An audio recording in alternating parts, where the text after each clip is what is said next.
Halo semua, belakangan ini lagi rame banget kan soal kebingungan status PPPK paruh waktu. Sebenarnya mereka dapat NIP atau dapat nomor identitas lain sih? Nah, dalam paparan singkat ini kita bakal kupas tuntas jawabannya biar nggak ada lagi simpang siur. Oke, kita langsung aja ke pertanyaan utamanya. Ini dia nih, inti dari semua kebingungan yang lagi seliweran di berbagai media dan grup diskusi. Dan pertanyaan ini muncul bukan tanpa sebab loh. Nah, semua perbincangan ini dipicu oleh satu angka, 5.591. Angka apa ini? Ini adalah jumlah PPPK paruh waktu baru di Kota Tangerang yang belum lama ini menerima surat keputusan pengangkatan. Dan dari sinilah bola salju kebingungan mulai bergulir kencang. Jadi, momen pengangkatan besar-besaran inilah yang bikin pertanyaan soal NIP versus NI jadi heboh. Tiba-tiba muncul berbagai laporan berita yang saling bertentangan, yang tentunya bikin banyak orang jadi bertanya-tanya. Coba bayangin deh, ribuan SK dibagikan serentak secara digital. Jelas, ini langsung menarik perhatian media kan? Nah, fokus mereka langsung tertuju pada satu hal, status kepegawaian para pegawai baru ini, terutama soal nomor identitas resmi mereka. Jadi, masalahnya adalah munculnya dua narasi yang berbeda dari satu peristiwa yang sama, yaitu pengangkatan PPPK di Tangerang. Hal ini tentu saja sukses bikin bingung, baik masyarakat umum maupun para pegawai baru itu sendiri. Nah, disinilah letak masalahnya. Media seolah-olah terbelah dua. Satu sisi memberitakan kalau PPPK paruh waktu resmi jadi ASN dan punya NIP, yang kesannya setara dengan PNS. Tapi, di sisi lain, ada media yang lebih teliti melaporkan bahwa mereka itu dapatnya nomor induk atau NI, bukan NIP. Beda loh. Ya wajar banget kan, kalau informasinya simpang siur begini, pasti bikin cemas dan gak tenang. Bayangkan jadi mereka, para pegawai baru yang jadi bertanya-tanya, sebenarnya status saya ini apa sih di mata negara? Oke, cukup sudah dengan semua kebisingan media. Sekarang, kita kesampingkan dulu semua itu. Kita bakal langsung lihat jawaban yang definitif dan resmi, yang berdasarkan peraturan pemerintah. Ini dia klarifikasi yang kita semua tunggu-tunggu. Jadi, ini dia poin krusialnya. Jawabannya sangat jelas dan tegas. PPPK paruh waktu mendapatkan nomor induk, disingkat NI.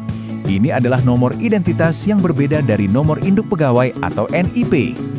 Dan dasar hukumnya juga sangat jelas. Sumbernya adalah Surat Edaran Kepala BKN nomor 6 tahun 2024. Inilah dokumen resmi yang jadi patokan dan mengakhiri semua perdebatan. Yuk kita bedah sedikit isi surat edaran ini. Pertama, dokumen ini secara resmi menetapkan penggunaan nomor induk atau NI untuk PPPK paruh waktu. Kedua, diatur juga gimana cara instansi mengusulkan nomornya. Ketiga, dan ini yang paling penting, dikonfirmasi bahwa format NI itu beda dari NIP. Dan terakhir, meskipun datanya disimpan terpisah, data NI ini tetap nyambung kok ke sistem manajemen ASN nasional, jadi tetap terintegrasi. Oke, kita sudah tahu jawaban resminya. Sekarang, mari kita coba pahami kenapa kebingungan ini bisa sampai terjadi. Ini sebetulnya bukan kesalahpahaman yang aneh. Ada beberapa alasan logis di baliknya. Setidaknya ada 4 penyebab utama kebingungan ini. Pertama, status PPPK sebagai ASN itu bikin banyak orang otomatis berpikir, oh, ASN, ya pasti NIP. Kedua, istilah NIP itu sudah kadung jadi sebutan umum untuk identitas pegawai negara. Ditambah lagi, kadang pejabat sendiri menggunakan istilah NIP secara umum dalam pidato, yang lalu dikutip media. Dan terakhir, ya karena skema ini kan masih sangat baru, jadi wajar kalau pemahaman publik belum merata. Nah, untuk memastikan nggak ada lagi keraguan sedikit pun, mari kita lihat perbandingan langsung antara NIP dan NI. Ini akan membuat perbedaannya menjadi sangat jelas. Slide ini merangkum perbedaannya dengan sangat jelas. Coba perhatikan di kolom digunakan oleh.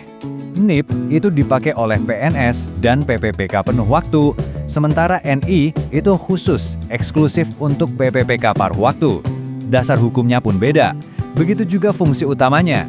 NIP itu adalah identitas utama di database ASN nasional, sedangkan NI lebih fokus pada administrasi spesifik untuk pegawai paruh waktu, seperti penggajian dan presensi. Jadi, inilah kesimpulan utamanya. Keduanya sama-sama sah sebagai identitas ASN, namun kita harus paham bahwa keduanya memang dirancang untuk tujuan administratif yang berbeda, dengan struktur yang juga berbeda. Mungkin Anda bertanya, terus kenapa sih perbedaan ini penting? Jawabannya, ini sangat penting. Memahami perbedaan antara NIP dan NI punya implikasi praktis bagi karir seorang PPPK paruh waktu. Jadi, apa intisarinya? Pertama, PPPK paruh waktu adalah aparatur sipil negara, titik. Kedua, identitas resmi mereka adalah nomor induk atau NI, bukan NIP. Ketiga, NI ini bukan sekedar nomor, ini adalah kunci akses mereka ke semua sistem administrasi, mulai dari presensi, penggajian, hingga penilaian kinerja. Memahami perbedaan ini sangat krusial agar mereka tahu persis bagaimana hak dan kewajiban mereka dikelola dan untuk memastikan semua proses administrasi karir berjalan lancar. Oke, misteri NIP versus NI sudah terpecahkan. Identitasnya sudah jelas. Pertanyaan berikutnya adalah, dengan NI sebagai fondasi administratif, bagaimana para PPPK paruh waktu bisa secara proaktif menggunakan status ini untuk merencanakan pengembangan karir mereka di masa depan? Nah, itu yang perlu kita pikirkan bersama. Terima kasih telah menyimak.